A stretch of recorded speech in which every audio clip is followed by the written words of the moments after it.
On today's episode of the Mark Titus Show, Rico Bosco is in studio to talk a little college hoops. Rico's coming to Chicago every Wednesday now for Pick'em. He records Pick'em here live in studio with Big Cat. And I pulled him aside and just started talking about college basketball, and I was like, we should do this on the show. And I brought him in, and we had a great conversation, and almost too good of a conversation, really. Rico's been on the show twice. He is shooting up the power rankings of recurring guests on this program. And again, I'm a little uneasy about it. It's a little too convenient. I'm waiting for the other shoe to drop, and I'm not sure when that's going to happen. Rico to me is he's just like a pit bull kind of TJ that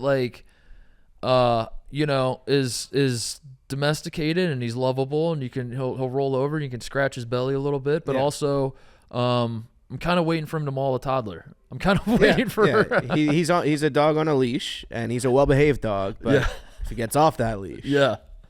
But he was well-behaved, and once again, he came in. We had an hour-long talk or so about college basketball and all sorts of other stuff. And, man, it's here. College basketball practice is going on. Preseason is here. I'm very fired up about the season. This show at its core is going to be a college basketball show. So for those of you that have been tuning in all summer, and, we've tackled a bunch of different topics and had a wide variety of guests on, and you're like, I don't know, man, I thought this was a college basketball show. Fear not. It's coming. It's coming. It's right around the corner. And it starts out, I guess, with Rico Bosco joining me today for an hour-long talk about college basketball. So please enjoy. All right, Rico Bosco back on the show in person. First time doing the pod in person. You've had a busy day. You came to Chicago. You basically just do the car wash, and then you get out. What kind of mood are we in? Good. It's Zach Gallen Day, so I tweeted at 5:30 this morning. Somebody walked through the airport, goes, Healthy Debate? And then I go, yeah, Healthy Debate. I'm going to miss my flight. So that was whatever. But I said, somebody give me the scene for Love of the Game, which is, for my money, my favorite. I don't know if about the best, but I do put it up there as the best. But it's my favorite baseball movie. You familiar? Kevin Costner? No, I've never seen it. You've never seen it? I know what it is. I've never seen it. It's Kevin Costner's in too many baseball movies. They all blend together. TJ, have you seen it? No. It's very good. I'm not going to spoil it now because you haven't seen it, but Kevin Costner, towards the end of his career, is pitching for the Detroit Tigers, and it's framed around his life. It's a baseball game around his life. It's very, very good. Vin Scully in it. 46% on Rotten Tomatoes. Yeah, they don't know shit. They don't know shit. It's really good. I really like it. Anyway, there's a scene where the guy's in the airport, and he's like, this is great. He's like, my flight's delayed, but I'm going to watch the Yanks clinch. And he's like, and he's a super obnoxious New York guy, and he tells the bartender, he's like, I can name every Yankee with all the numbers. Number 1, Billy Munn. Number 2, Derek Jeter. Number 3, the Babe. He's like, please stop. So I said, just give me that graphic. That's going to be made airport Chili's tonight. Let's go. Locked in on Gallen. So that's usually the best part of the day. But yeah, it gets, the travel, it's good. It's one day. I don't think putting your head on the pillow tonight at the hotel would have been great. Until you wake up, and then you're like, fuck, now I just got to get a flight. Yeah. It's better to 1 and 2 in the morning when you land. It is what it is. I sit right outside the door when you guys record Pick'em, and it is, it's almost more fun to consume the show that way. Just to hear muffled grunts coming from the other side of the door.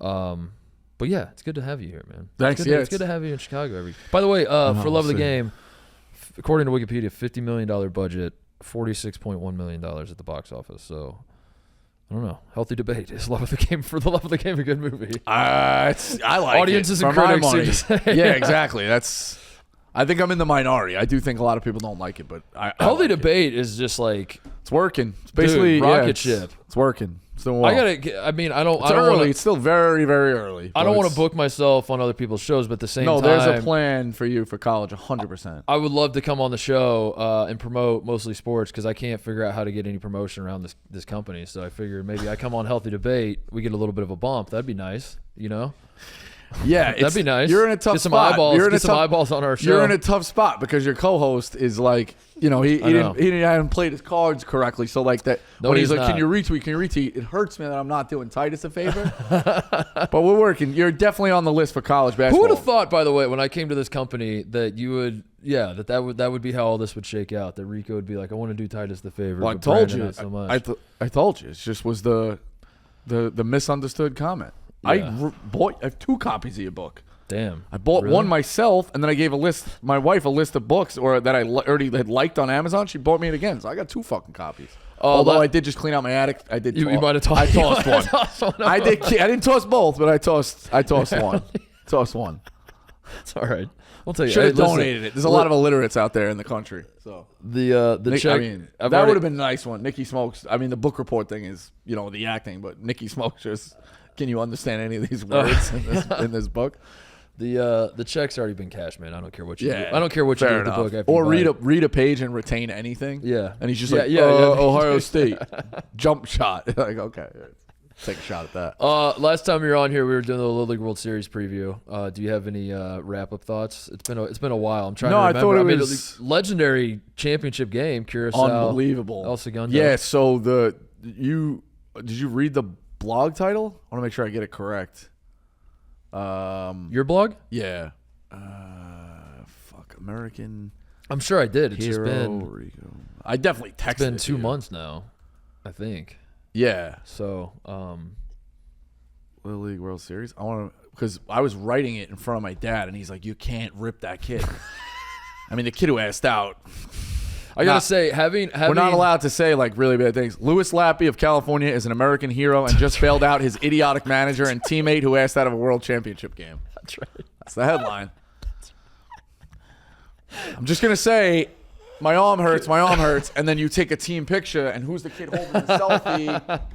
Just saying, the kids. But if you heard, it reminded me of remember when the Dodgers won the World Series and Justin Turner? What a weird time. Justin Turner tests positive for COVID, yes. but then was playing in the game, and then like in the 3rd inning, they find out that he had tested positive. They pull him from the game without any. They didn't say it though, right? They didn't say it, and then he tweets, man, like when they win the World Series, he tweets like, "God, wish I could be out there with my teammates. What a win for Los Angeles." And then on the screen, you're watching the screen, like Justin Turner's like holding the trophy. Like, yeah, I would have just very gone, funny. Yeah, it's the whole time funny. made no sense. No like, sense. Trying to get updates on guys with gambling and like just even know if guys were playing, and you look back, like you're gonna look back and be like, what was this guy's year record? And like 1 year, it's like, oh, Jim Boeheim went like 12-12. You're like, wait, what? Like, that's that they played 30. Like, none of it makes any sense. College football's even crazy. Pac-12 played what, like 4 games? Yeah. It was nuts. It was crazy. Yeah, that was like Indiana football's best season in program history, I think, because they played like 5 games. I love Tom Herman though. I did like that guy. I liked him a lot.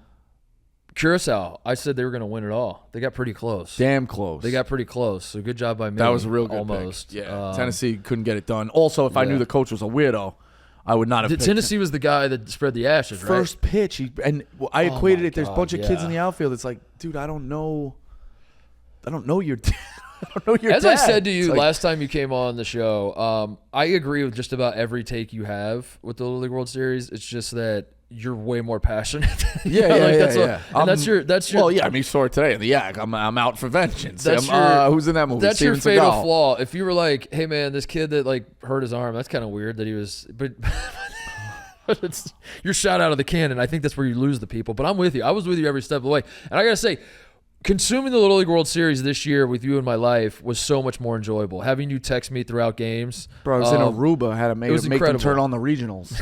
She goes, "What game is this? Just tell me the teams." And I can't tell it because I'm saying Oklahoma against West Virginia or something. She's like, "Wait, what?" Like I just like, lady, just scroll. I'll tell you when to stop. In Aruba, I'm in fucking Aruba trying to tell this lady to do this. Yeah, I picked the worst time to go on vacation. I got Dave. Like I packed the laptop. I knew what I was doing. But yeah, it would get to like 3 o'clock. My wife's like, "We're gonna stick around the pool." I'm like, "Nah, I gotta go up and watch fucking Kentucky throw a fucking one hitter." It was wild. College hoop right around the corner. Yeah, I wanted to talk to you about it. I mean, what are our vibes right now? What are 30,000 foot view? What's the feeling of the sport as a whole? Because like college football, I felt like the whole offseason, it was like all the talk was like the sport's dying or changing so much that people are going to tune out and like you're losing. And then now we're what is this, week 5, and it's like, man, college football is red hot right now. I was saying to you before, there are some dream scenarios in the playoff. I know we've had big picture things, but like, do you consider Clemson a true like blue blood forever in college football? No, right? No. So like, run through the playoff in Ohio. was there ever like a full Dream Four? Maybe I'm misremembering. But anyway. What do you mean, like in terms of this year? Like if I told you you're a casual college football fan and you could pick the Dream Four. You're talking about like Duke, Carolina, Kansas, Villanova, Final Four? Pretty much, without a doubt. Like we're headed that way. Like it's either Miami or FSU. You got Bama or Georgia. Texas A&M, I would say, is still a big brand. Out west, Oregon, USC. Yeah. People are going to say Washington is not a big brand, but Washington will have a Heisman frontrunner. They're a really good team. Who am I missing? The Big Ten has four big brands, because I still think Wisconsin's in it. Notre Dame's still in the picture with one loss. Yeah. Like there's a lot of elements where if I told you the Final Four and playoff was going to be Georgia going for their third title, Michigan, USC, and Texas. Michigan and Miami. Texas and Miami. USC and Miami. Any combination there. Any combination is Dream Four. So it's the interesting. Buckeye in me that's biased, but obviously want Ohio State in, but also I do think that would melt. Like last year, the tease of Ohio State and Michigan maybe having a rematch for the national championship, and then they both blew it in the semifinal. I think if that actually happened, that would be Armageddon. I don't that would want be Armageddon the if Ohio SEC State to be Michigan in, but played. I think there's juice with Georgia going for their third. Yeah. Does that make sense? Yeah. This Georgia team is not as good. They don't have the pop that the last two No, had, but the idea of a juice of three makes it very alluring. They make for documentaries sure. about that with Miami. But where are we at with college Well, basketball? how do you feel like heading into the season? I had this hypothetical, or actually it was a caller brought it up. Who could be the Deion in college basketball, if any? So there's a lot of elements to it. I think you would need, like, guys in football have such a separation, I feel like, till they get back into coaching, if that makes sense. Like, they work their way up, and then it's like Deion, you ask any 20-year-old, they do have to Google him. Yeah. They're not like, I remember watching Deion Sanders like we do at 35, 36. So, like, guys like that lose their relevance. Like, who, if anything, I have two answers, can get back into college basketball? Because it's mostly older white guys, right? Father figure type things. Even a guy like John Thompson, like, why was he revered? Why does Ed Cooley look up to him? He was like a father figure. But how did he do that? He wasn't out there like woofing on the sidelines. Yeah. It was because he got respect. You know, these guys carry themselves like bigger than now, like Krzyzewski, Boeheim. Like, so, like, if anybody, and does it work in college basketball? Because the turnover, right? It works in college football because on a Saturday, the whole week you got headlines. The guy who buried I say it all the time, guy who buried the football. That's why I'm so interested in talking to college basketball coaches, because I feel like their personalities do not get escalated. I wouldn't recognize half their voices behind me. Because you play Saturday, we do a little bit of a press conference, you're playing Monday. You play Monday, then you play Wednesday. Like, what are you really getting in 48 hours of That's true. turnover? So, like, who is big enough to do that? Who's big enough to embrace the villain? Is there anybody now who's doing it well? So Penny is the obvious, like, closest thing we have in college basketball. I would say Penny. He's not Deion, but I think Penny Hardaway wearing a Penny Hardaway logo on his clothing as he's doing press conferences and stuff is pretty baller, and I think he still resonates. And I think his legacy as a player has aged well in the sense that like his peers that he played with still talk about him with reverence, to where, like, if you're a younger guy and you don't remember growing up with Penny Hardaway, you still can turn on the TV and see Shaq be like, Penny Hardaway's maybe the most talented teammate I ever had. He would have been, you know. But it's not like Memphis isn't really popping off like that. Like, I think they're close.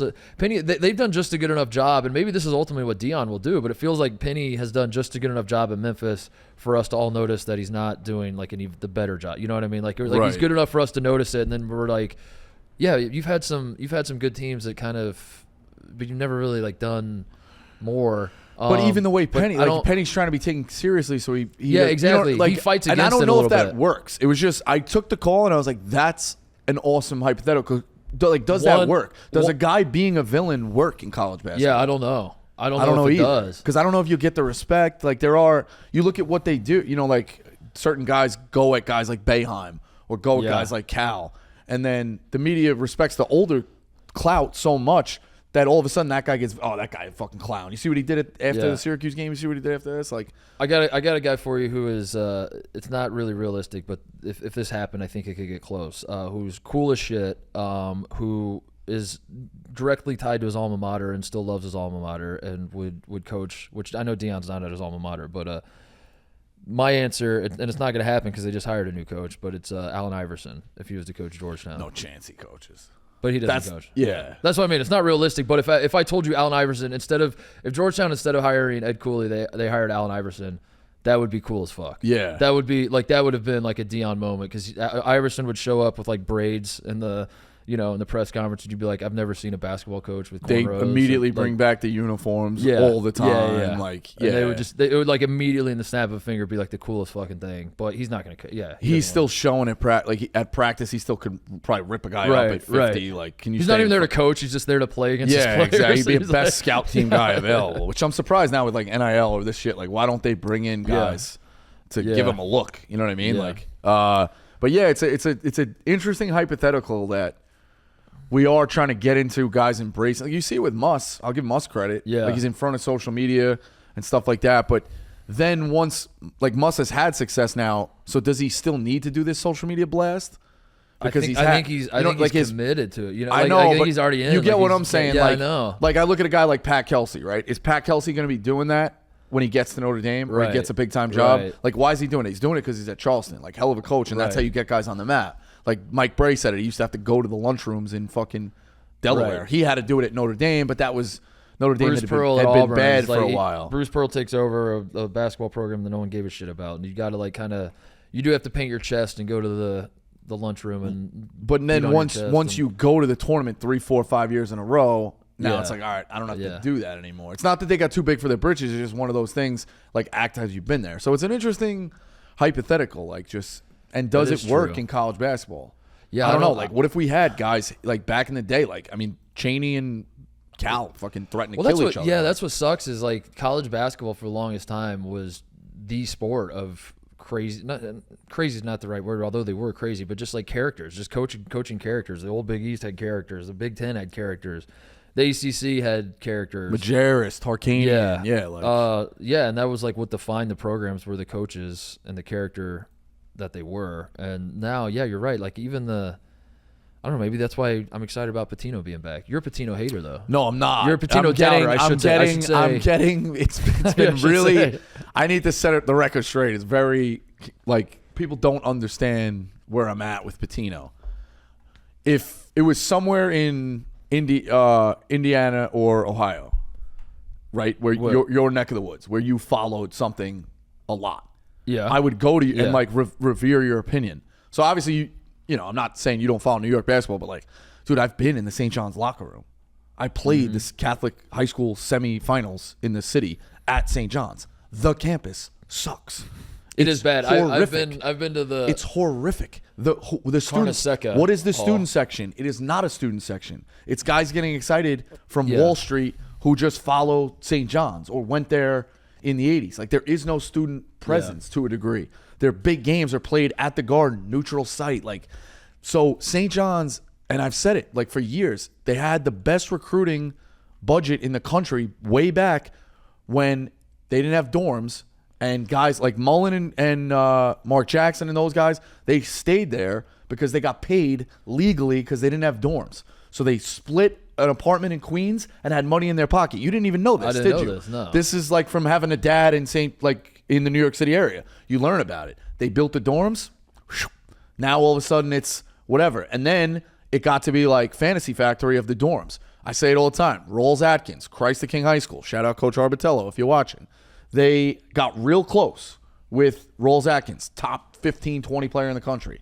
He went to Arizona. He went on a recruiting visit at St. John's. We're going to sell you on Chris Mullen and Mark Jackson and the story, and you're going to be a legend here and playing games at the Garden. All right, that's great. He got real close. He goes to Arizona. 4 models walking around at the pool party, a pool, a beach, a PlayStation in his locker. Like, what are we talking about? I also want to maybe get out from the distraction of being home. You know what I mean? Like, I'm going to have to hand out 400 tickets. I probably grew up in a not so great economical area. Like, that's just a fact. Like, maybe I want to go somewhere and see the world. Like, so there's a lot for St. John's to overcome. If a guy could do it, yes, it's Pitino. Well, I'm not knocking that. But what I will say on the back end, Pitino signed a 6-year deal. He's old as dirt. It's 70 years old. My thing is this. If he doesn't win, can he win 1 in 6? 100%. If he doesn't win 1 in 6, this whole thing of St. John's is back and grooming the next guy. I don't know if the next guy is a lock to stay there and then be good and continue that success. And you go right back to where you were in the 2000s, the 90s, and the 80s. They were good. 90s and 2000s, like my and 2010s. My excitement for Pitino at St. John's is not that I think St. John's is going to get off the mat and become what they used to be. It's more that Pitino's bad. It's the Pitino part of it. Oh, from 100 feet up, that's awesome from a viewer. It's the Pitino part 100%. because I do think Pitino could have. And again, I'm not saying it's going to be 100% what Deion is, but I think he could have like a Deion type pop at the start of the season. St. John's should be good enough to like. They got Michigan. I think is that December or November? I forget now. Michigan. They got Michigan in the December. Garden. It's in December. I think that's their big like first game, and if they're like undefeated and then they beat Michigan, who was supposed to be dog shit at one point in the summer, but I think they've added some pieces and it'll be a little bit better. Most of the times I've seen Duke in person as a Duke fan growing up was at St. John's. Oh yeah, at the Garden. Yeah, I never been to Duke. Like you saw him in the Jimmy V, and you saw him when St. John's played him in those games. So like that, the Garden games are big. I think if he beats Michigan in the Garden against Juwan Howard and all that. There'll be some pop and buzz to like the Pitino part of it. And that's what I'm excited about is just to have Rick Pitino back in college basketball. But I didn't know all that he was about in St. it John. at Iona. Let's respect Iona a little bit. He was still in college. He was still. I don't know. Don't make me say it, but what? Like just Iona. I mean, come on. Good. I mean, he had success there, but like. Yeah, come on. You're saying being at on television. I want to see Rick Pitino on my television. You weren't watching Friday Night Mac games, MAAC. No, I get. Well, back to the big, in the front of the picture. In the front of the picture, When you say the picture of college basketball, it's like the when the Sports Illustrated used to do the 68 teams on the cover. They worked it all in, right? And you and your friends are like having a chat, like, oh, go find like Colgate, and it's like you got to look real. But Ricky. Or Ricky was Ricky Price at Duke? No, who am I thinking of? Was he number 3? That was the first one of the. Oh, but Chris Duhon. Let's say Chris Duhon's this big on the cover. You know what I mean? Tyler Hansborough's this cover. That's going to be Rick Pitino this year. Exactly. What else would be the story of college basketball going into this year? I mean, the Big East. I wrote that down. Like the Big East, I'm amped. Growing up, you know what? It's one of those things I distinctly remember in 2013 after the Big East was at its power of 16. It was the Super Conference. Close to 3 teams in the Final Four in 08. Yeah. Or 09. 09. Levance. Pittsburgh lost to Villanova, so they guaranteed one of them in that one. But we thought it was going to be Pitt. UConn, I think, made the Final Four. Oh, shit, dude. Who did did UConn make the Final Four? And lost to Michigan State in the Final Four, if I'm correct. Yeah. And then that feels right. Who was the third? Louisville. Was really good that year. That was the year Pitt and UConn went right at it. Yeah, Louisville's the Villanova one. Louisville's the one. Because I remember we were. I think 3 of them made the Elite 8 though, or 4 made the Elite 8. If I'm wrong, which you could check Williams that. Of Louisville, that was Edgar Sosa was a year behind him. I think Derek Character might have been on that team. They had the other kid, Peyton Siva. No, he was later. Yeah, they had another guard with Edgar Sosa that was really good. That I'm misremembering. They had Terrence Williams. They had another kid who I feel like it was good. Who was on that Louisville team? Let me see. They had their backcourt was Earl Clark. Earl Clark. Their backcourt. Preston Knowles, Kyle Keurig. Their backcourt was Samardo Samuels. Yep, their backcourt was really, really good. UConn was really good. So I think 4 of those teams made the Elite 8. And so it was like, all right, the Big East is too big to be broken. And then college football came in the way, and college football was like, all right, we're the king now. College basketball's got to take a back seat. And in 2013, I remember when Syracuse left, or around then, 2000, whatever. Syracuse leaves, Louisville leaves, West Virginia probably already left at that point. I'm misremembering how they all shake out. But it was the Big East is going to go to like 8 teams, no football, and it's all Catholic schools, and it's like back to its roots. And then a lot of people like, R.I.P. Big East. Like I was like, all right, well, let's root for it. Because this is where it started. Little Seton Hall. Who cares about Seton Hall? Who cares about Georgetown with no football? Who cared about Syracuse? Who cared about, back before they got football? St. John's. Like, who gave a fuck? And they made their way through. Then now it's like it's still, they'll always have the Garden. It's always going to pop. They manage their way through the TV deals. But I'm like proud that the Big East is still like kicking. Yeah. You know what I mean? Well, you're right. Because I grew up, Big East tickets were the bet, bro, like Christmas present. Like that was awesome. Your dad got you tickets on Thursday night to go to the Big East quarters. Like, come on, it's fucking unbelievable. When the new Big East started, it was like there was an asterisk when you talked about the power conferences, and you threw the Big East in there. But like, I remember covering the sport, and I was like, this isn't. I mean, they're good programs, but like, it's obviously not a mid-major conference, but it's also like not the Big Ten and the ACC and the rest. It's like, this is a little weird now at this point. I mean, if you want to tell me the Big East is the best conference, it's certainly, I think going into this year, it's certainly the most intriguing conference. It's going to be the most fun to watch. The Big 12 has earned the reputation, I think, as being the best right now. But the Big East is going to be the most fun with the storylines, and there are a ton of good teams, and you have the defending national champs. Marquette's going to be top 5. Rick Pitino, Ed Cooley going back to Providence. It's got it all. Butler. It does. We're going back to the villains. Shout out Butler. Yeah, we're going back to the villain stuff. I mean, listen, I get why I'm a Cooley guy. I get why Cooley left. He revered he revered John Big Thompson. John, yeah. Like those guys. That guy's a legend as a African American coach. There's no bigger guy than John Thompson. So like, I get why he did it. The people at Providence have every right to be mad at him. Take any job. Don't take it in conference. Like, don't shit in our backyard. But that's what makes the sport great. That's kind of what we need. And this is like the biggest game of the year now. It's crazy. They've already I'm announced fired up January for it. 27th. And I told you right away, they did it great because it's the weekend where football is Sunday. Right. So, like, we can actually own – I actually think that should be a big non-conference day. That's a good point. Yeah, that Saturday, Sunday when there's no football. I look back at these documentaries, man, and it's like, like that Shaq documentary. LSU played Duke. It's like, when did they play him? January. Yeah. Well, like Michigan played Duke in the non-conference. Like, the non-conference, I just feel like it's great. Do I love sitting there on Thanksgiving and, on a mail-in day of work at Thanksgiving Eve, and it's the Maui all day and Atlantis? 100%. But, like, what do we really know about 2 top 10 teams in the first 2 weeks of the season? Yeah. Like, there's got to have said it to a million guys. Like, Fran Fraschilla, all these guys are like, yeah, it makes sense. Martin Luther King Day, maybe. All-Star Weekend of the NBA, because think about the All-Star Weekend of the NBA. Friday night stinks for All-Star Weekend of the NBA. That's true. That ain't working. The celebrity game. Like, and Saturday is Saturday All-Star night. So you're telling me you can't own that? It's always after, like, just big conference games there. Go Friday, Sunday, or go, like, who's to say you can't play back-to-backs? I don't know. I'm Look figuring. at Bosco with the idea. I love all these ideas. This is the most horrifying thing of since I've joined this company. Is like everything that comes out of Rico's mouth, I just nod along, and I'm like, damn. You just got to get through the yelling. Once you get me like this, it's like. So, and that's the thing. Dave only likes the yelling. He doesn't like the ideas because I get too powerful. That's how it works. Like, he doesn't like tangible ideas. No, you're right. But Martin Luther King Day, that one, like something around the Super Bowl, maybe Super Bowl week. I don't. Super Bowl You're telling Saturday, me we couldn't have a MTE? Yeah. Do I think like a ton of people would make their way out to go? No, but do it this way. The you go challenge- out for the Super Bowl. You're telling me you might not want to go to a game? Like, I don't know. There's things out there to do. The challenge with this is what is like a good idea and what would come across as gimmicky, because like the NBA is trying to shake it up with this in-season tournament, and it's very obviously gimmicky and stupid, and I don't really know what the hell that is. So I would love an MTE, but also does that devalue what the sport is? Yeah, I don't know. Like, people, because college sports fans are not exactly people that love change. So, but I to your point, the Big 12 SEC challenge that they do, like when Kansas and Kentucky just play in the middle of the.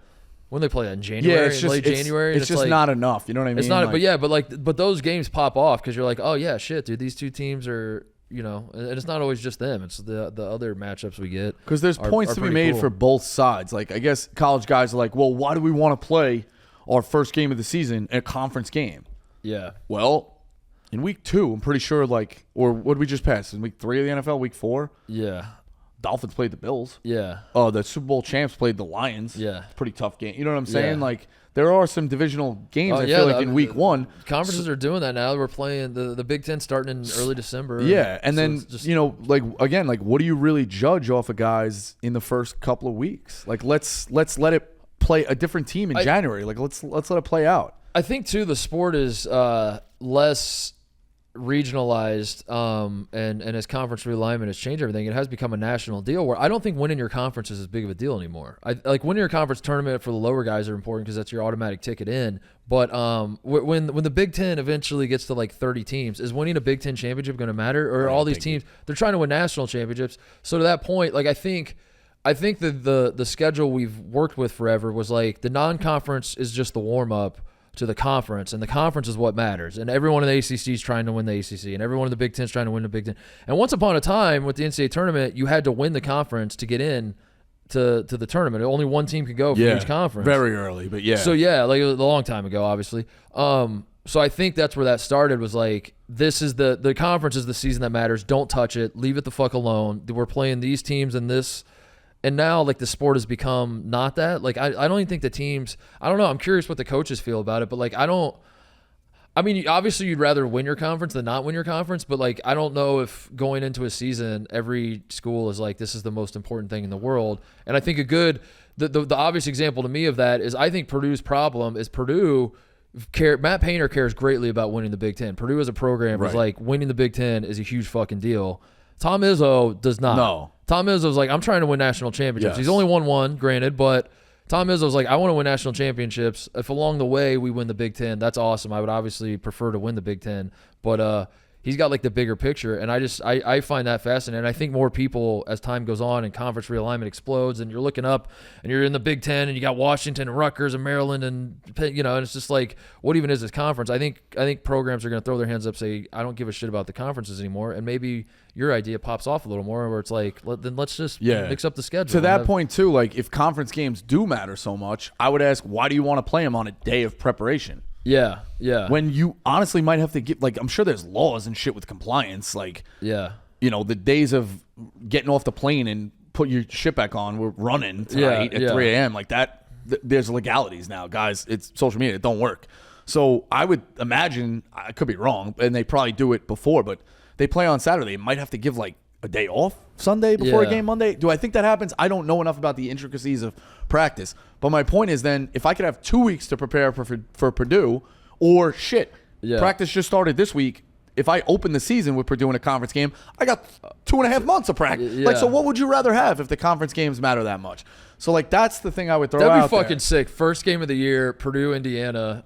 I mean, you can't say, oh, we want students to come back. Like, there are games, too, where they play in a 2-week span from January 3rd to January 16th where students are not back. Yeah. So, like, to that same thing, let's go do this. Let's try that. Like, I don't know. I don't think you get enough judgment of teams when it's like, all right, well, last year Arkansas played Creighton in a classic. Yeah. Okay. It was fucking January. It was November 24th. Right. Like, the game in February, like, I much rather see that. I don't know how we're judging these teams fairly, and they can't possibly judge them all correctly. Yeah. With the tournament. You know that. It's a guessing game in terms of. Yeah. They're never properly seated. Are they all on the right lines? Yeah, mostly. But I mean, shit, UConn proved it wrong. But UConn had a gripe last year as a 4. They got Pitino. Pitino had a bus ride to the game in New York. Yeah, the game was played in New York, if I remember. So it's UConn waxed everybody in non-conference. Everybody. They dominated their non-conference. They go waxed to Big East Alabama. Play. They were good. They destroyed everybody. They had in a bad 6-game run in January. Yeah. And it's again, still weird looking back on. That's like, starting what the hell happened? But that's starting to click a little bit more as a gambler.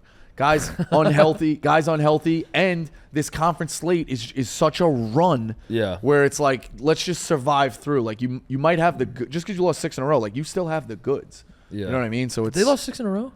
I think it was. They didn't lose 6 in a row. 5 out of 6. They might have lost 5 wrong. They didn't lose 6 in a row. I could be wrong. 5 out of 6. They had a disastrous January. They did have stretch. a really bad January, but they didn't lose 6 in a row. Surely. Let's see. 2023. But you're right. It was probably 5 out of 6 or 5 out of 7. Why am I getting that? Here. 2023. 31-8. 1, 2, 3, 4, 5. 5 out of 6. 5 out of 6. 1, 2, 3, 4, 5, 6 out of 8. They lost 6 out of 8. Yeah, and it's Seton Hall. Because they beat Creighton St. at home. John's. They beat Creighton at home in the middle of the slide. They beat Marquette. Yeah, they lost to Providence, who wasn't great. Lost to Xavier. Yeah, I mean, it's, So there, yeah, 5 out of 6. So yeah, Creighton's going to be good this year too. Creighton's going to be very good. Very good.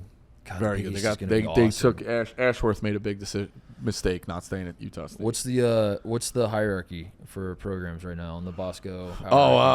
The tweet I told you about it. I wanted TJ. Can you try and pull that up? I think it was like Hoop Herald I tweeted at, or search like Rico phone number, which is probably a bad search, or like Rico Bill Self. But yeah, I ranked all the guys. Hoop Herald had like, is Dan Hurley a top 10 coach? I was like, sure. I put him in because I haven't met him. But then, yeah, I put all my guys in there. And they're like, how do you not have Izzo? I was like, I don't have his cell phone number. So, yeah, one of my Final Four teams is going through it a little bit right now. Bryant, leave of absence.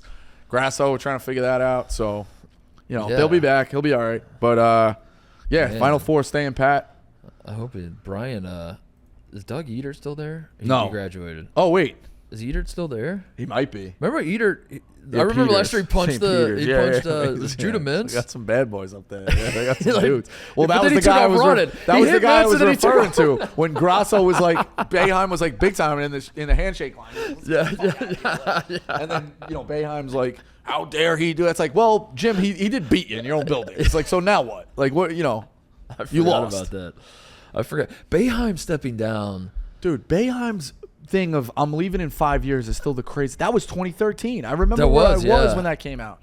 Like, and also if I was Syracuse, like, yeah, you're a legend, but why do you get to pick who they can? Like, if Steve Kerr is available, you tell him who you can't go get Steve Kerr.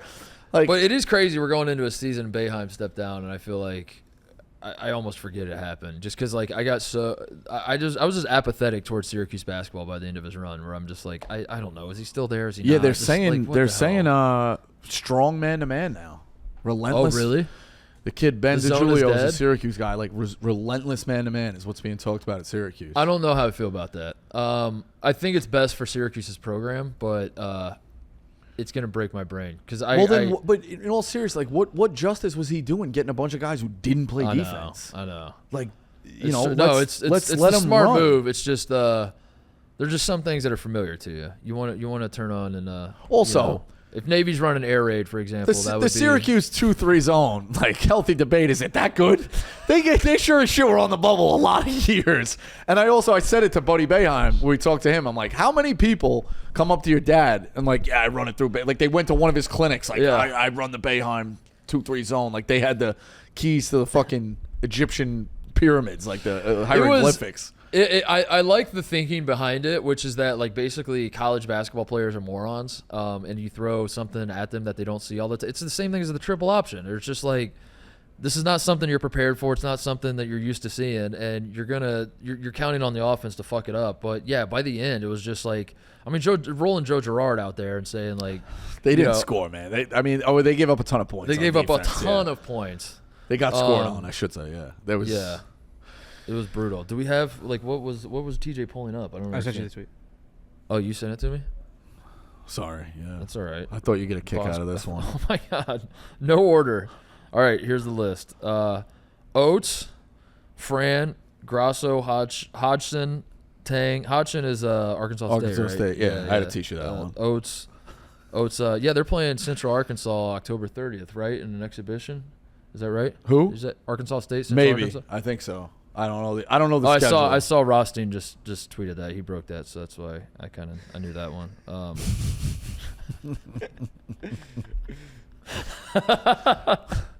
Sprinkle, Hurley. Which Hurley? Dan. All right. May, Beard, Kelsey, Williams, Eilert, Nolan Smith. Is he still in college basketball? Or does he take the G League he's job? at Louisville. You take the G League job. Still at Louisville. Dude, what is going on? I don't want to get you in trouble with your boys. Listen.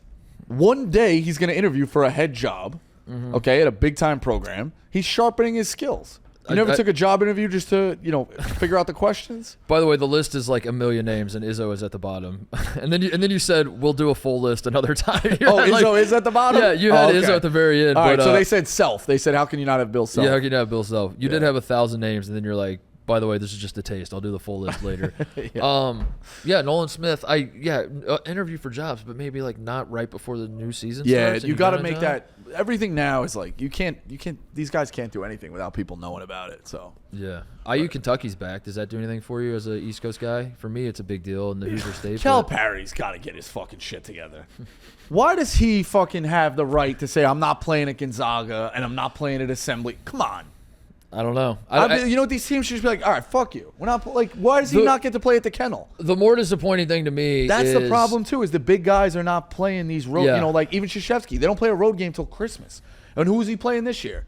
I know it's not, it's Shire, but they're playing Baylor. Where are they playing Baylor? At the Garden, like because he wants to go to New York for Christmas. They're playing like, at McHale next year. Is that this year or next year? He plays one true road game like every couple of years. It's the Big Ten Challenge. Like when he goes to Ohio State or he'll go to. Also, it was bullshit that Krzyzewski never played Maryland in any of those games.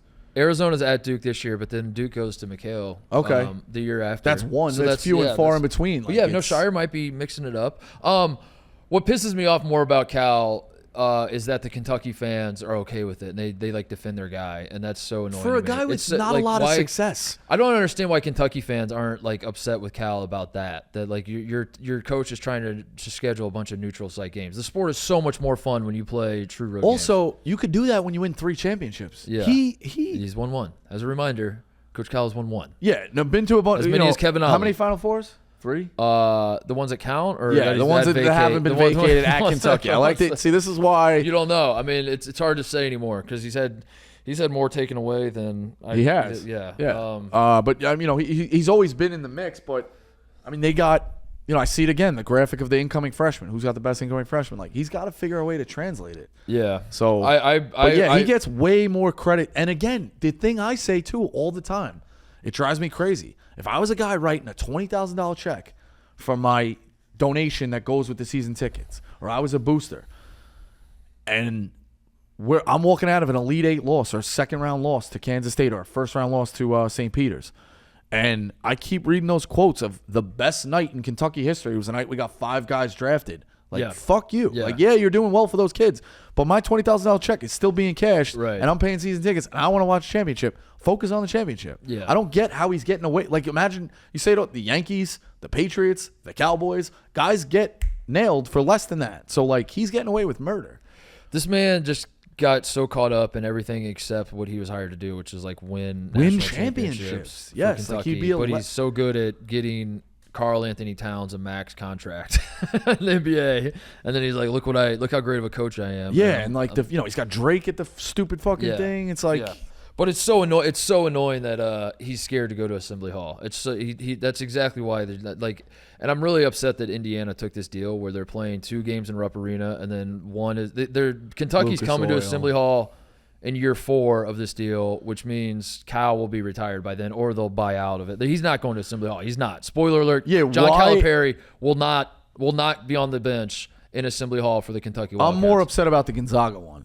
I'm upset about the Kennel. I'm upset about the whole mindset. Yeah, but the Gonzaga one was really upsetting too. Let's go to the Kennel. Yeah, like, but why is he so afraid of Assembly Hall? And to that point, also, what we talked about, the conference doesn't matter. Your overall resume matters. So, like, losing 1 game on a true road game, if you're Kentucky, does it really fucking matter? It's the Watford shot, and then the Indiana fans stormed the court, and then Cal said he feels like it was dangerous, and like he doesn't want to bring his guys back into an environment that's dangerous. But really, it's like you're a little bitch that lost a game. And you're what was Watford again? I'm unfamiliar 2000. With that story. It was the 2012 tournament. No, well, Kentucky ended up winning the tournament that year. It was the one year they won. They were number 1 in the country with Anthony Davis and went into Assembly Hall. It was the last time they played. Wofford. Watford. I was thinking the fucking team Wofford at some point. No, not Wofford. Watford. Sorry. Got it. Christian Watford. And so that last time he went, hit the buzzer beater. Indiana stormed him. Yeah, Indiana stormed him, and Kentucky's not been back to Assembly Hall. And I didn't know the intricacy of that. Are upset about this because it's a rivalry that's meant a lot to people in Indiana and Kentucky. Now, Kentucky kind of canceled the series, and then now Kentucky fans are, and you can see this on Twitter, click on any story about the Indiana-Kentucky rivalry. It's just a bunch of Kentucky fans saying they're not really a rival. We never really cared about that game, which is total bullshit because Indiana-Kentucky is a better rivalry than Louisville and Kentucky because Louisville never actually beats Kentucky, but like for some reason Kentucky fans pretend like that's the rivalry that means more. In-state, yep. when you beat them every fucking time you play them. So, like, why is that a better rivalry than Indiana, Kentucky, which, like, you have two programs that were pumping out national championships like crazy? I don't really know. So the fact that that's what I'm most upset about is that Kentucky fans don't like, they try to pretend like Indiana, Kentucky is not a rivalry that college basketball needs. It does. Like, this is insane that they've been okay with like not playing this game. I would say that about any big time rivalry. It's like stupid that Kansas and Missouri don't play, and I don't even think that was even that great of a rivalry. Right. But like, for God's sakes, let's get these rivalries going. And number two, the Kentucky fans like genuinely believe that like neutral site games are great for the sport when they're not. They suck. They fucking suck. Yeah, they stink. They stink. The sport should be played They're on good campus. for me in New York, not having a big team around. Yeah. Like, I can go to a game, or if you're, in Chicago, you get a million Big Ten teams, but. And there are some examples of like the Like Maui even the Invitational's awesome and Big East Tournament's awesome, but like, like a one-off rivalry game, you should A conference championship always has to be neutral for the sense of the travel. It's consecutive days. But even the Champions Classic, why is that played? Why is that opening the season? It's so stupid. It's so stupid. The Champions Classic stinks. The Saturday, they usually do it. The Saturday of bowl games, and now college basketball is going to get that taken away, because if you followed for next year, when they go to 12, the way the layout is, it's perfect for college football. So it's going to be long-winded. Let me get through this. College football is now going 3 consecutive weeks. The Saturday of, let's say, the 18th. The first Saturday of college bowls? I need a calendar. Hang on. Fair enough. Let me get a calendar. Well, I'm using that example, but I think it's but the I'll 18th. I just need like a... Yeah, pull it go up. ahead. Pull Go ahead. December. So, all right. The way it works now, that is the first Saturday of bowl games that don't matter. It's the New Mexico Bowl and, whatever. But it's an awesome thing because there's 5 bowl games going. It's a week after Army-Navy. Okay. So I got 5 bowl games. You're probably going to a Christmas party. You're wrapping gifts. Right. Hey, we're going to go to a fake Christmas. We're going to Mark's house, your brother-in-law, this, that. Like, okay, what am I going to do? It's somebody else's house. All right, at least I got 5 bowl games. What college basketball started to do, knowing that college football was not a big day, started to schedule UCLA, North Carolina at the Garden. Indiana, like if you look, Gonzaga, I'm pretty sure Gonzaga played Iowa on that Saturday. Yeah, okay. So, like, that's a great one. The Champions Classic should be around then. Should be then, Think about, like, on a Tuesday night. Now, these schools travel all the time, so it doesn't matter. But, like, what are you more likely to spend money around? Like, you can make a week out of Christmas. All right, hey, we're going to play a neutral site game there. Or it's, and again, you have the chance to upstage college football because the bowl games don't matter. So, like, I don't know, play the Champions Classic every year that Saturday of Christmas. Like, but now the way the schedule's going out, college football is going to go round of 8, I think, or round of 16 on the 18th, then another week. So, like, they're taking that day back. So college basketball loses another premier day. Like, I like that Saturday before Christmas. They started to do a couple of neutral site games with that. Like, I don't know. I just think college basketball is getting a lot of things like squeezed around it. I think the Champions Classic, the whole point of it was to tap into the NBA audience, which is hilarious because I think the NBA is trying to tap into the college basket. Like, the NBA is looking around and like, how can we be more like college? Let's throw an in-season tournament and let's do play-in games where it's like, more sudden death type situations. And they're trying to. The NBA is like, how come this big demographic of the country has tuned out of our product? College basketball is like kind of saying the same thing, and it's funny, but it's also frustrating as shit that like both of them are trying to like. I've heard you say this, you know what I mean? Do you like college football? Do you also like the NFL? Yes, and no one's like at war. No, they're not at war. We walk around and we go, hey, we're college basketball guys, and guys go, oh, you must hate the NBA. Now, I'm not as big an NBA guy. Maybe that's the Knicks stinking. Yeah. And I've also focused on just the amount of eyeballs. Like, in college, it's 7 days a week. I want to know those teams and watch those. Right. I think the only way I can do that is to not watch the NBA. So it's a conscious choice. Now, do I love the playoffs? Do you still watch the highlights? Absolutely. Yeah. But there is no big, like somewhere along the line, college basketball and the NBA, it made it like it's this big. It's a big divide. Divide, and it's like you can only have one. I think the Champions Classic is like, this is college basketball's attempt at like being an NBA type event where I know it's a doubleheader. NBAs don't do doubleheaders on the same court, but it's like these are 4 just power programs. There's going to be one and done guys all over the floor. So if you're into the NBA, tune in. You're going to see guys that are going to go in the lottery. it's it's just like a made for TV product. They play it in NBA arenas. It's never, you know, all the scouts they say that too. 29 NBA teams, like you know, in attendance. And that's who they're trying to capture is like the NBA type crowd to like pay attention to college basketball, and then they do it at the start of the season. So then maybe there's like a trickle down where like if you watch Zion Williamson and RJ Barrett and Cam Reddish beat the shit out of Kentucky in Conseco Fieldhouse, maybe now you'll follow them the rest of the year. Which they don't. And then like the NBA people don't. And then a lot of time too, like it's like, oh, highly touted. How many freshmen have we seen look like shit because they're 18? It's too big of a stage. I just don't. You know, I'm gonna watch it till I'm blue in the face, but I just think there's a better way to present this product. Yeah. I know. I do, but big picture wise, I mean it's still great, dude. I think we're in a great spot. I think so too. I think the having a team like Purdue back, I'm like weirdly really excited for this Purdue season. Not because I like Purdue, it's the exact opposite, but I think having them lose to a 16 seed and bring back Edey, and I think Purdue is gonna. Honest to God, I had this thought yesterday as I was driving around. I was like, I think I would vote Purdue to be the #1 team in the country to start the season. And everyone's going to laugh at that because they lost to Fairleigh Dickinson. But they're going to be so fucking good. And I think that's great for the sport to have a team like that where the fans, the neutral fans watching are like, this is a fraudulent team. But then they're going to beat everybody. I mean, they're going to be so good. They have a very difficult schedule too. Yeah. I'm looking at I know they bring both guards back. Yeah, they bring basically like everybody back. Miles Colvin's an athletic freak that they brought in from Indianapolis. Painter's such an enigma too because it's like so it's like how can you trust this guy? He's going to lose to every fucking team and every seed. It's like, well, he also had to go get every seed. Right. So, you know, he had to have gotten. There's not a bigger divide of a coach, the way fans look at him and the way other coaches look at him than Matt Painter. Like other coaches are like, oh, he's unquestionably one of the top 10 coaches in the country. And college basketball fans are like, he's a joke. But the reason I'm excited about it is because I think they're just like a perfect team for a college basketball season where it's just like a team you can argue about and a team that's going to be relevant, a team that's going to – you have the National Player of the Year coming back, and Kansas gets the biggest – Hunter Dickinson's the most talented transfer maybe in the history of the sport, transferring to Kansas.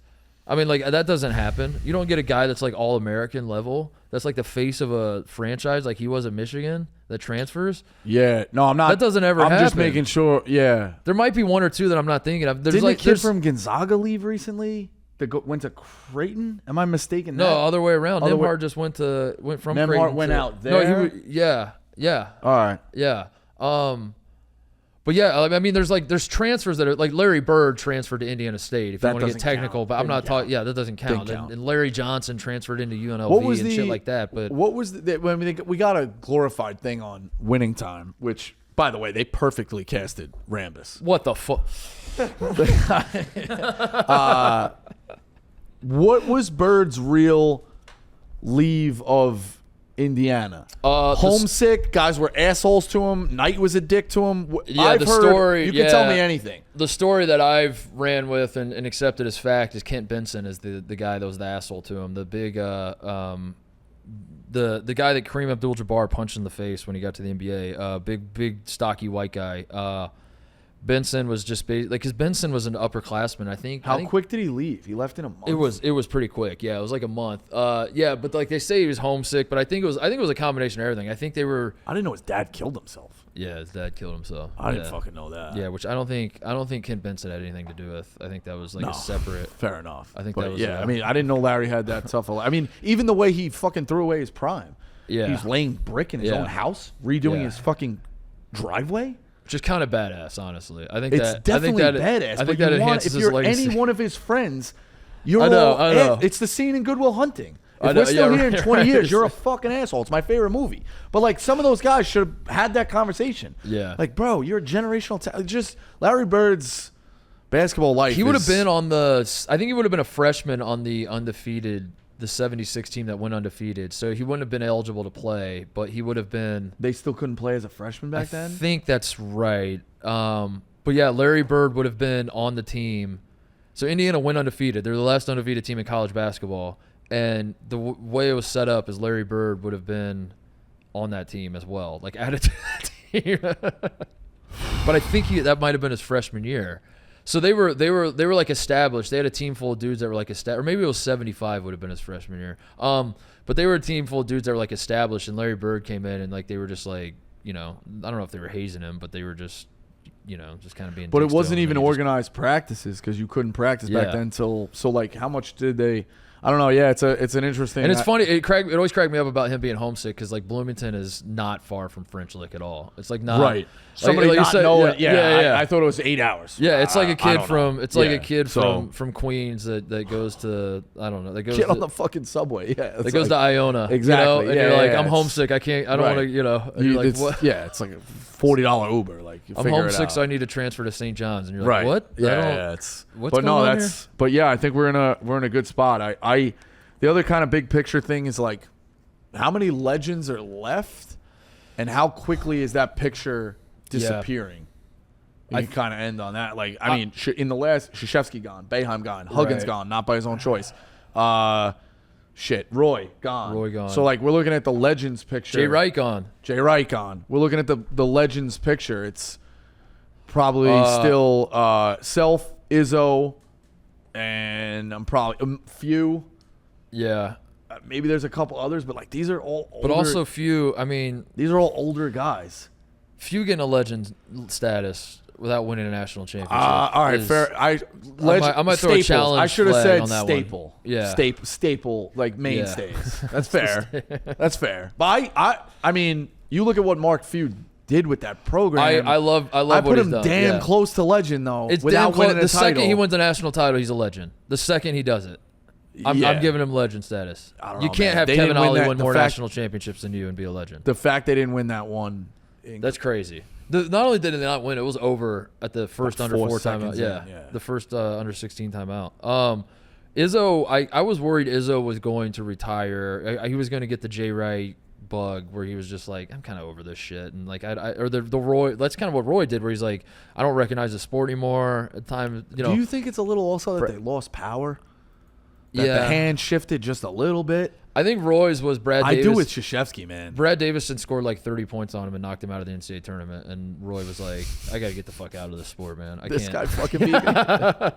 Brad Davison, all time. We interviewed him, man. He's a fucking enigma. I think that's where Roy was like, I got to get out. He's a man of God, like married his high school sweetheart, like polite. He's calling people like sir, but you just want to slap him when you play with him. But he's a great teammate. I was worried Izzo was going to get that bug, but I'm not worried about that anymore. Izzo wants one more. I think if Izzo wins one more, he's out like pretty quickly. He better. But he's trying to get that second one badly. That's what I've been told, is that he has no thoughts of retirement whatsoever right now, which I like. I'm excited about that, but do you think that hurts the sport though? That where we have like the mainstays. I guess you could still call Cal a legend, but the same thing. He only won one. I don't think it's a bad thing for guys to leave. It's just the backfill is what I worry about. If you have energetic, fun characters filling those voids, and I don't know if we do. That's the fear that I have. Is like, I don't know. Like, he's been highly touted, like a guy like Otzelberger. Is Otzelberger like necessarily like really killing guys? Your guy Holtman is good. Can he take a step up? Do I think he has like a? And I love Holt, but I think Holt's great. But does he have a massive personality like that? Even Tony Bennett, he looks like he should be collecting the money at a church on Sunday. Issue. Like this is what I think the real issue is we need guys that are because Izzo and Self and all the guys the legends that we do have. And even Cal, like all these guys like have very distinct personalities that rub people the wrong way and fire up people. Like, as much as I get on Kentucky fans for not seeing things the way I see it, that is pretty fucking cool that they'll, like, Cal could tell them that, as it turns out, we here at Kentucky, I don't know, he could just say something outlandish, like, we don't believe in the NCAA tournament. We think the NCAA tournament stinks, so we're going to boycott the NCAA tournament. And within a week, every Kentucky fan would be like, fuck the NCAA tournament. We've never liked the NCAA. You know what I mean? Like, and the idea that you have guys at these positions that everyone will just fall in line with, that's awesome for the sport. And I don't know. I'm more worried about like the personality part of it all. But I think, I don't know. Maybe I'm thinking like we get with that. Like if you don't get high level guys or personalities like that, you think outside the box. Maybe like with this NIL thing, should the NBA guys then become the most involved? They've been in their alma maters. Yeah. Like, you know, or I don't know. I mean, it's taking college football like Little Wayne, like these guys. I don't know. You know, it's tough. I mean, who wants to go to Bloomington on a Tuesday night for that versus Purdue? Like, I don't know. You know, like a Saturday's a little bit easier, weekend away. Having John Shire and Hubert Davis at Carolina and Duke stinks, and nothing against either one of those guys. They are just. It's not enough. We don't know enough about them yet. Yeah, to like, there's no, you know, they haven't had a recruiting story that got leaked by 4 different beat reporters that Krzyzewski was in his living room, and then Dean Smith came in 5 minutes later, and the kid signed. Like, there's a bad blood there, or a fight in an elevator. Right. Like, yeah, I don't know. I think these guys are more political, which is probably smart for their career, because it's like, all right, I fall down here. Hey, Mark, like, you were good to me when I was over here, and we exchanged film and this and that, and it probably helps you never know where you're going to go, but you know, I don't know. I want the villains. I want guys. I want more guys to get ejected. I want more guys to be separated. Dan Hurley's doing his part. Oh, dude, there's an Athletic article about them in the NEC and the compliance director, like basically like putting himself in the hospital from stress. Like they were maniacs at Wagner. Maniacs. All right, before you go, explain to me the ridership, how it works. How do is there paperwork I need to fill out? You just got to be good. You just got to be a fan. Yeah, you're good. And then like take one college basketball pick. Take Utah State right now, Final Four. We're in a legal gambling state. If I do in fact choose to become a rider, what is expected of me moving forward? Like, do I got to get in the mud constantly? No. Okay. Because if I declare myself, you just got to be kind of like a whoop guy. You know those guys in the fights, like you're not throwing the punches, but you're a whoop guy. Yeah, I could do that. Yeah, I could be the. Yeah, it's nice to have a 6'3" guy. Like I pitched. I think we should have a league in Chicago if I do get out here. Like, but it's tough because you're the A. You might be the only guy in the A tier. So what do you mean? Like if we had a little league at the office, within Barstool employees. If we had a C, if we were playing in the C League and I showed up, I would piss off everybody in the C League. Well, what I was thinking of, even assembling the teams, I think if we put even the way I looked at it was it's 4-on-4. Let's say it does look a little smaller than whatever. We're 5-on-5. You have a guy from A, a guy from B, a guy from C, and a guy from A, B, C tier, and then you go again and maybe the next. Like you have another guy from B, another guy from C, and that's your starting 5. So the blue team has that. This guy has this. Whatever. The problem is you might be the only guy in the A tier. So it's like you could have a really good cast of the other guys. Me, Donnie, let's say Big Cat, Brandon, like all athletic guys, and our team would be really good. But you by yourself might go get 40 and piss us off. So yeah, I wouldn't do that. I would if I was in a rec league at this point in my life, I would just want cardio and I would move the ball. But then you're right, like if we're down, if you guys are like then you have a guy like me being like, hey, humble motherfucker, shoot the ball. So if we have like 8 possessions in a row where we're just throwing up bricks, I'd be like, all right, enough of this shit. But yeah, all right. I would love for you to be in Chicago. That'd be awesome. Healthy Debate's taking off though, dude. We'll see. We'll see what happens. The second Dave's chair, a tough negotiator. The second chair audition's going well, but now I mean you've eclipsed being the second chair on this show. So what the fuck, dude? You know, like at this point, you're not gonna have time to. I still need to get into college basketball. A lot of phone numbers. Let's pass you the interviews if I'm not doing them. Like somebody should be talking to these coaches. We're gonna set up the. I'm setting up the Rothstein Bosco powwow too. I want to do that. Well, it's an apology first. At some point, we're gonna do it in this room, and like Bosco's gonna sit all the way over here by TJ, and Rothstein's gonna be at the other end of the table. I had the middle. That's all he needs to say. I had it. That's his thing. Like I have the relationships too. So I'm not in his beat. That's the thing. Like I'm not in your beat, but I can beat you to your beat if you want me to. Central Arkansas State, October 30th, exhibition 30th, game. Yes. Be sure to check that out. Yes, the Invitational should be fun too. Yeah, Barstool Invitational. Yeah, we'll plug that. Do you have an assignment for it yet? Not yet. But I think I'll probably be doing something with one of the teams, hopefully. Yeah, some stuff maybe the night before, like even if it's a quick video on my own. You can Brandon, I'm sure will like no show for the. You can take his spot. All right, you and I can do the desk together or something. He's not gonna know shit about any of these. He doesn't know shit about Mississippi State. I asked him about Mississippi State. He's like, Tulu Smith's still coming back, right? Tulu Smith coming back. Yeah, they'll be better. Yeah, I think FAU Loyola should be a good one. Arizona. I mean, we're gonna have Hurley coaching. Like, it's gonna be awesome. Should be a Hurley cam in the corner. Like, it's good. So it's definitely entertaining. But yeah, it's already here already. You know what I mean? The fact they're starting practices and stuff. Definitely excited. So I'm fired up. All right, Rico Bosco. Thank you. Appreciate it, man. Quick break to talk about our friends at BodyArmor. The Mark Titus Show is brought to you by BodyArmor. Real hydration, real ingredients packed with electrolytes, vitamins, and nothing artificial. BodyArmor has great tasting flavors like strawberry banana and blue raspberry. Not only do we hydrate with BodyArmor, but some of the best athletes in the world do as well. Like, I don't know, Christian McCaffrey. You ever heard of him? He's having a great year of football. Joe Burrow, Ronald Acuna Jr., CeeDee Lamb, and Bryce Young. I hammer the sport water, the BodyArmor sport water. There's a ton of BodyArmor here at the office. I'm partial to the sport water, but the strawberry banana, every so often I want to get a little cute with it, and I get the strawberry banana. There are a lot of different flavors that are hot around these streets. People fight over the mango, I think. The mango's a big one that people seem to love. I love the sport water. Doesn't matter. You can't go wrong. Any kind of BodyArmor you get is going to be good. BodyArmor is available in stores nationwide, but you can head on over now to the BodyArmor store and you can head over now to the BodyArmor store on Amazon and get yours today. Go get some BodyArmor. We love you, BodyArmor. All right, thank you to Rico. What a conversation. I asked this man one question, and it was like, let's do a 30,000-foot view on college basketball. Where are we at as a sport? And we just talked for an hour, and that was it. And I had 30 other questions written down that I wanted to talk about, and we did not get to those, which means I guess we're going to have to get to them at a future date.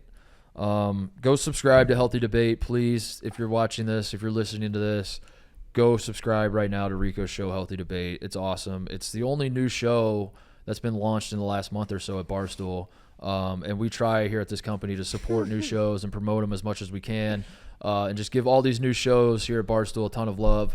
So please, please, please, it means a lot. It would mean a lot to me if you extended the love to the only new show here at Barstool in the last month, Healthy Debate. Go subscribe. All right. Any shout-outs before you go? Do you have anything, TJ? There's this NCAA rules change that came out today. I don't know if you were able to read into any of this. The transfer portal thing? There's transfer portal changes. I think that they're trying to get rid of recruits taking photos on official visits. So like with coaches, like that Big Cat tweeted out the video of the LSU coach doing like the L sign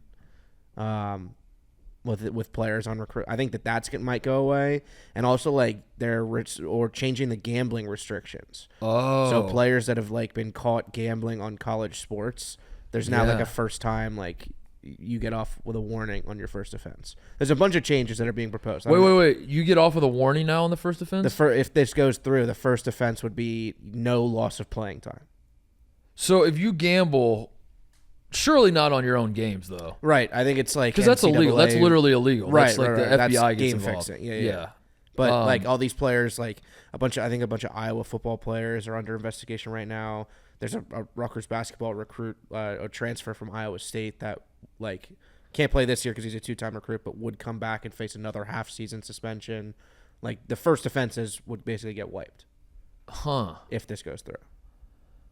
I guess I'm okay with that. I don't know. That's a tough one for me.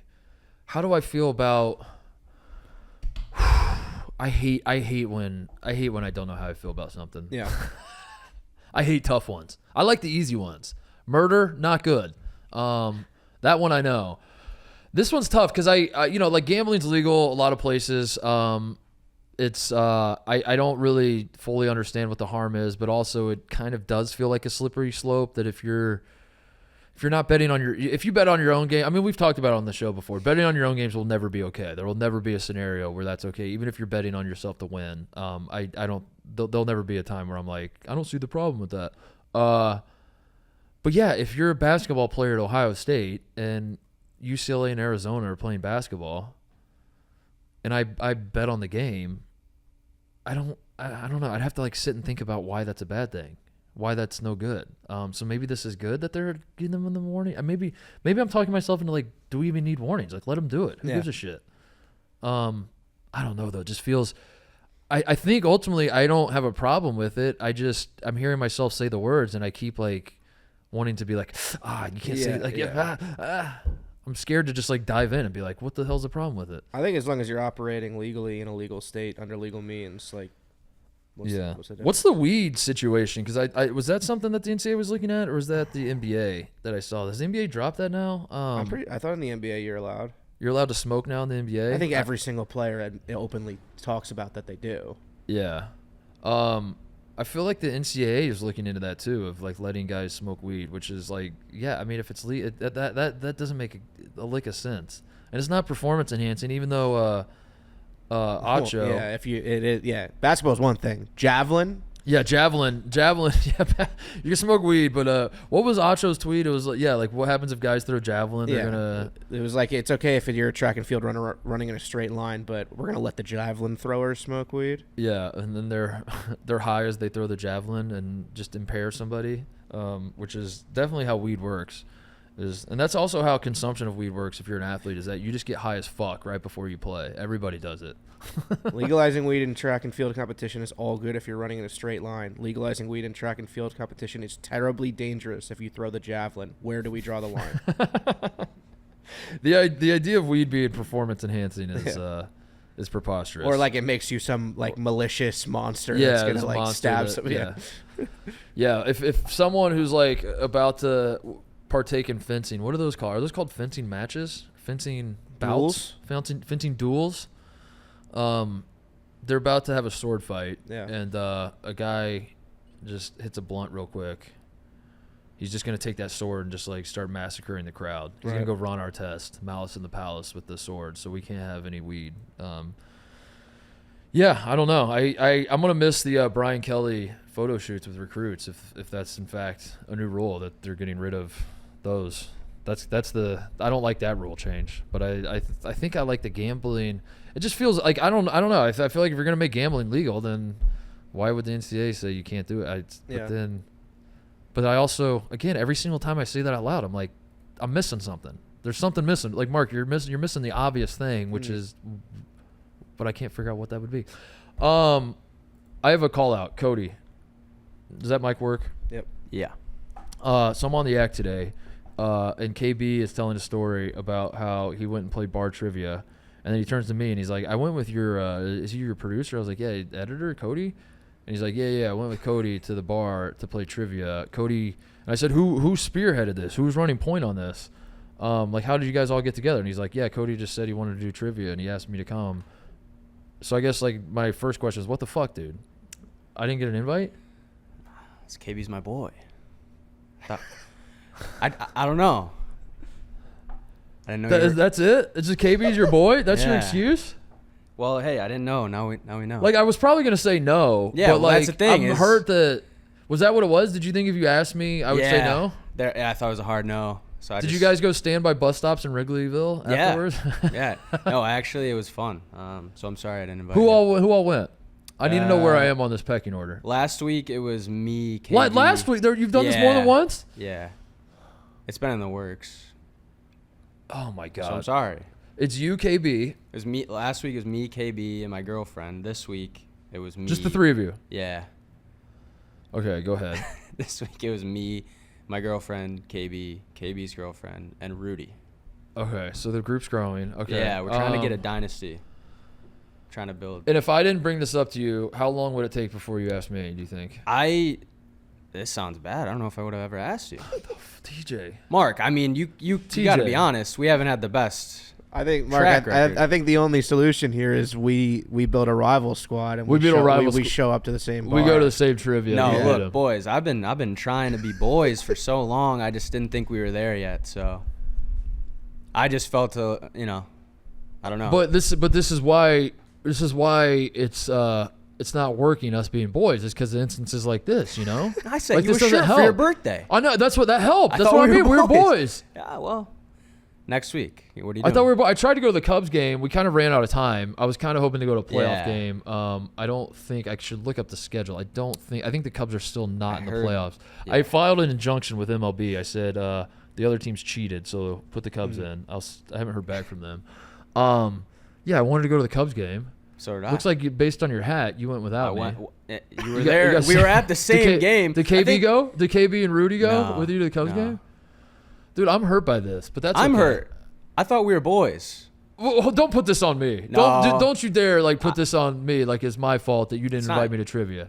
Yeah, that would be fucked up. I mean, I get if you're playing the angle that KB won the individual dozen tournament and he's great at trivia. This was way before that. if you just said I think KB's better at trivia than you, Titus, I would be okay with It's up that. for debate, healthy debate. But it doesn't feel like that. It just feels like, yeah, I don't know. Look, when I moved to Chicago, I had nothing. KB came out of nowhere. Like, let's be boys. Now you have something. But hold on. Then I'm throwing the flag on KB because when he was on the Yak, TJ, he was like, what's the kid's? He almost like didn't even know, or was he just playing coy? He was like, I went with your. Yeah. And he pointed at me and he's like, I went with your. And why didn't he just say I went with Kody? KB's a tough nut to crack. You know what I mean? Like so I'm gonna throw the flag on that one. Street name. Oh. Yeah. So. All right. Well, I'm I sorry, guess back man. to the drawing board, trying to figure this relationship out, man. I don't know. Ever since you've come on, like I'm not anti-Cody at all. You're a great worker. Every time. I thought you were. I'm not, dude. You're great at the job. For All what right. it's worth, I think you're great at this job. If Appreciate anyone asked me at Barstool, like, how's it go? How's the Cody arrangement going? I'd be like, he's fucking killing it. He's great at the job. What we hired you to do. My only concern is like, whose side is he on? Basically, like if am I gonna look up and see you on Healthy Debate now with Rico? Like I don't know what that one just hurt me. I'm a trivia guy. I live in the city. Yeah. I'm available. I was second team all dozen. Do you know that? Second team all dozen. I did. It's in the bio. Yeah. Second team all dozen. No, we'll arrange something. I wasn't sure the vibe. So now we did a vibe check. Well, we did a vibe check. Called me out on it, but yeah, you're one of my guys. I'm a Titus guy. Listen, I want to set the record straight. I'm a Titus guy. I'm a TJ guy. I'm a Titus guy. We got to do Titus show. Do we got to do a Titus show dinner? I mean, I'm taking the Mostly Sports guys to dinner. You know I work on that show, right? On Mostly Sports? Yeah. Do you really? I do all your clips. So when you guys arrange a dinner, I don't know. TJ, is this true? He does cut the clips, yes. Yeah. Shit, do I gotta? No. Hold on, let me see if I can. I change think we're 1 for 1 now. You want to go tomorrow? You want to go to dinner tomorrow? It's a pity invite, Mark. I don't know. It's not a pity invite. It's a. I didn't have this information until right now. Yeah. I didn't have this. Hold on a second. Let me see here. I gotta. No, I think I'll set this one up. Okay. Well, this is the problem. Is like we're. Yeah, damn. It's even in the bio and everything. Yeah. Yeah, you got Mostly Sports in the bio. Yeah. And I'm taking the Mostly Sports boys out. Yeah. You know what hurt? Cutting that clip. Damn, all the boys are going to dinner, and I'm just like, yep. But why aren't you here every morning then? Maybe that's it. I have no role in the studio. Maybe that's the disconnect. Be in the is way. Like, how do I know you're in my foxhole if you're not in the foxhole? I'm in your foxhole. At every 8:30, every morning at 8:30. I showed up the first week and no one really was like, all right. And everybody, all right, man. Well, this is we just gotta figure something out, man. Because college basketball season coming up. This is our first full season together as a squad, and we just got to make sure we're all on the same page. You know. Yeah. We got to do like a retreat. I'm gonna set up a dinner. Is it a dinner? What is it gonna be? Do we go to a Bulls game? Like what should we do? We got to do something before the first college basketball game is played. The three of us got to do something. We got to do a team something. Maybe it's just as simple as a dinner. But I don't know. I was hurt by that, and I think we don't learned know a lot today. I don't know if your explanation is fully adequate, but I'll take it nonetheless. And I'll just take it with. We'll go back to the drawing board. We'll figure this out. I still believe in us. I believe that there's a path forward. Yeah. Because you are great at the job. I'm trying to figure out the vibes here. Me too. Yeah. All right. Well, that's it. All right. We'll figure it out. Anything else, TJ? Nope. That's it. Bryce James is going to commit. Spoiler alert. I'm calling it on Monday. Bryce James will commit to Ohio State. I'm going to go, and I actually am not calling that. Don't report that. That's not me having a scoop. Reported. That's not me having a scoop. Because if there is like one realm I would have scoops in, it's Ohio State basketball. Yeah. And I'm worried that people will hear that and think that I know that, like Bryce James is making this visit so he can announce his commitment. He's definitely not. In fact, once he hears your speech for the team, it's going to be the exact opposite. He's going to hear my speech for the team, and he's going to be like, "My God." He's going to call his brother and be like, "I get it now. I get why you chose USC." All right. Thanks for watching. Go subscribe to Healthy Debate for Rico. Please go help him. He needs more subscribers. And thank you everybody listening, everybody watching. Enjoy the week, and we'll be back on Tuesday.